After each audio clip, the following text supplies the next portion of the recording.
Okay, let's set the scene. Imagine a global headline, so massive, so visually shocking, it just takes over everything. That's what happened November 20th, 1979.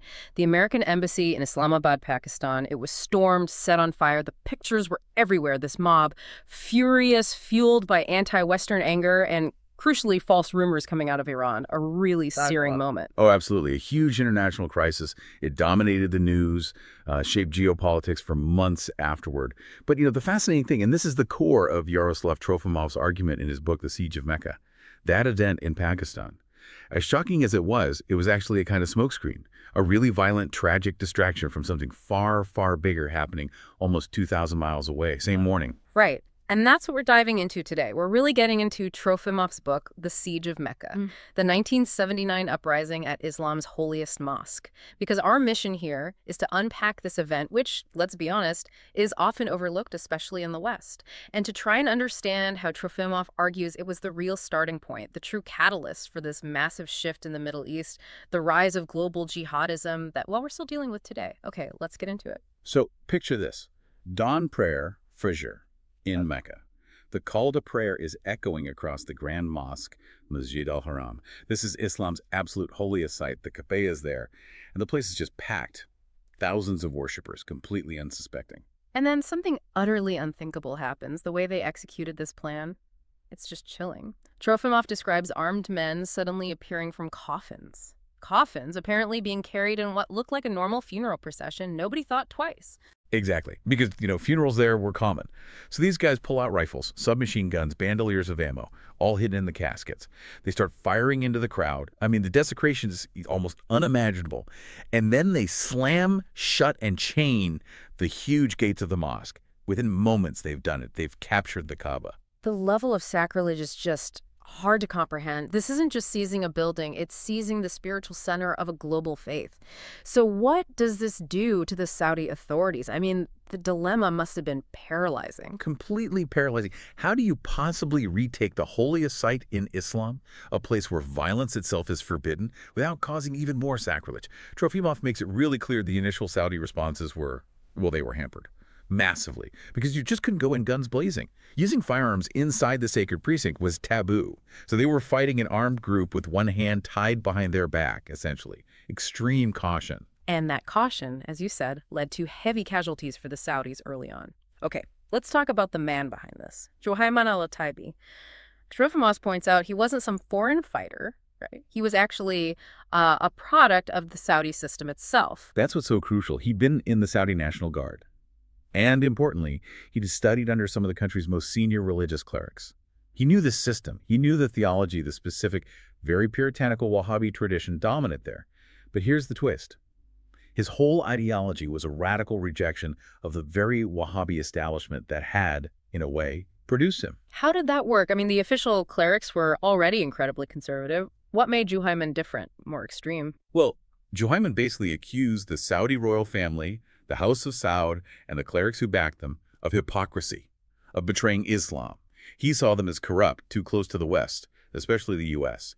He believed the oil wealth was polluting the purity of the faith. So his argument was that the establishment clerics weren't serving God anymore. They were just propping up a corrupt regime. It wasn't just anti-West. It was fundamentally anti-Saudi monarchy.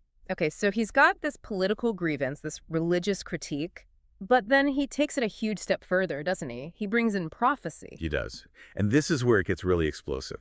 Juhayman declared that his own brother-in-law, a man named Muhammad Abdullah al-Qahtani, was actually the Mahdi. Now, for anyone listening, the Mahdi in Islamic belief is this messianic figure prophesied to arrive near the end of time to rid the world of evil.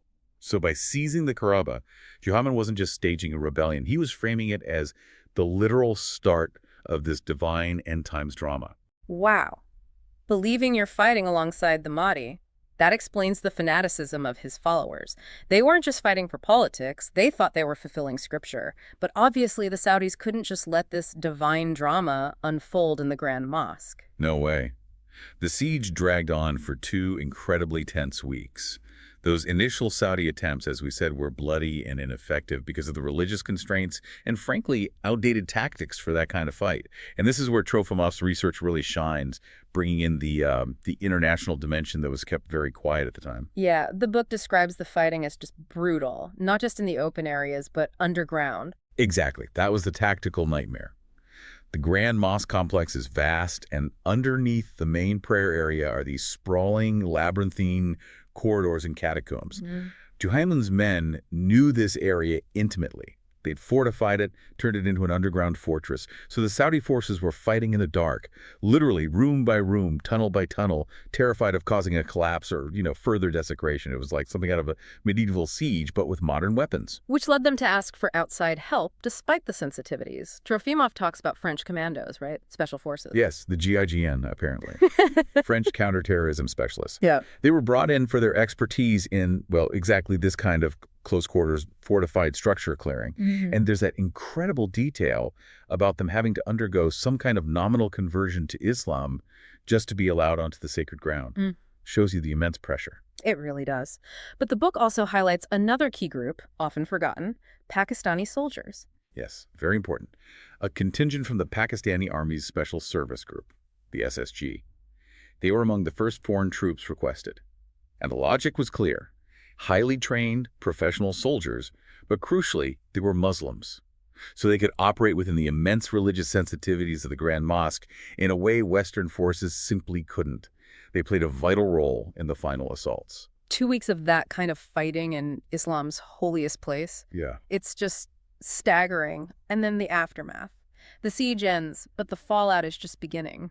Trofimov's core argument, his thesis, is that this wasn't just some isolated extremist flare-up, it was the turning point, the fracture from which modern global jihadism really exploded. Absolutely. And if you link it back to what was happening globally, remember Islamabad. While the Saudis were desperately fighting inside the mosque, trying to keep a lid on the information, Ayatollah Khomeini in Iran sees an opportunity. He starts spreading this incredibly damaging, completely false rumor. The rumor that the attack on the Kaaba wasn't Saudi dissidents at all, but Americans and Israelis. Zionists. Exactly. Utterly baseless, but incredibly potent. And it filled a vacuum. Why? Because the Saudi government, in a desperate bid to control the narrative inside Saudi Arabia and prevent panic, they cut off all international phone lines, all external communication, total media blackout. So, in trying to manage the crisis locally, they essentially created silence on the world stage. Which Iran immediately filled with this toxic conspiracy theory about American and Zionist involvement. And that lie, spreading like wildfire through the Muslim world, led directly to the very real violence we saw in the headlines. The mob attacking and burning the U.S. Embassy in Islamabad. The world was reacting violently to a phantom cause, while the real, deeply complex event in Mecca was shrouded in secrecy. The irony is just overwhelming. The U.S. Embassy in Riyadh, Saudi capital, is on lockdown. Can't even phone out reliably because the host government cut the lines to manage the Mecca crisis. It's stunning. And that narrative of American interference, Zionist plots fueled by the Iranian rumor and seemingly confirmed by the Islamabad attack, took deep root. It persists today. But Trofimov argues the impact goes way beyond just geopolitics and conspiracy theories. The siege itself became a blueprint. A blueprint how? Was it just the anti-Western anger, or was there something specific about Juhayman's ideology, his methods? It was both, really. Juhayman's pamphlets, his writings fiercely rejecting the Saudi ruler's legitimacy, demanding this absolute uncompromising Puritanism, they became underground classics for militants. When the captured fighters were executed, they became martyrs. The whole story, the Mahdi, a stand of the Kaaba, created this powerful mythos. It provided a kind of theological and ideological framework for groups that would, eventually morph into organizations like Al-Qaeda. And Trofimov draws a direct line, doesn't he, from the tactics used in Mecca? He does. The subterranean warfare, the cell structure, the absolute ruthlessness, that willingness to transgress even sacred boundaries for their higher cause.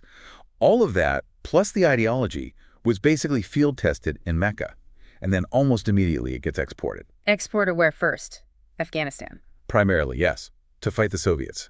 Trofimov traces a direct lineage personnel tactics ideology from those catacombs under the Grand Mosque in 1979 straight to the caves of Tora Bora in Afghanistan years later. It was like the first major battleground of this new kind of global jihad. It's incredible research. He pulls together military history, the politics, the religious studies. You really have to understand the Mahdi concept, the nuances of Wahhabism, plus investigative journalism, talking to people who were there. It's a powerful synthesis. And the conclusion is stark.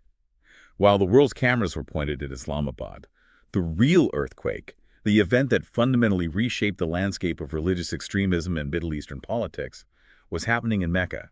And paradoxically, the Saudi regime's response to the siege, trying to appease religious hardliners to shore up their own legitimacy, involved doubling down on funding conservative religious movements globally, which of course further spread the very puritanical ideology that Muhammad had championed in his own twisted way. So the aftershocks are still felt. Empowered extremism, those persistent anti-American conspiracies, a whole generation radicalized. It really is the ground we're standing on now. So what's the takeaway here for you listening? I think it's about how incredibly vulnerable the truth is in a crisis. Look at the Saudis cutting the phone lines, a rational decision, maybe from their narrow perspective of immediate crisis management. But it created this huge information void, and that void gets instantly filled by something powerful, completely untrue but politically useful to someone else, in this case, Iran. And that lie reshapes reality for decades. It really makes you wonder, doesn't it? What crucial events, what hidden truths might we be missing right now because we're all focused on the loudest, most dramatic, but maybe ultimately distracting headlines of today? Trofimov's book feels like more than just history. It's a warning about how easily the real story can get buried, an indispensable read.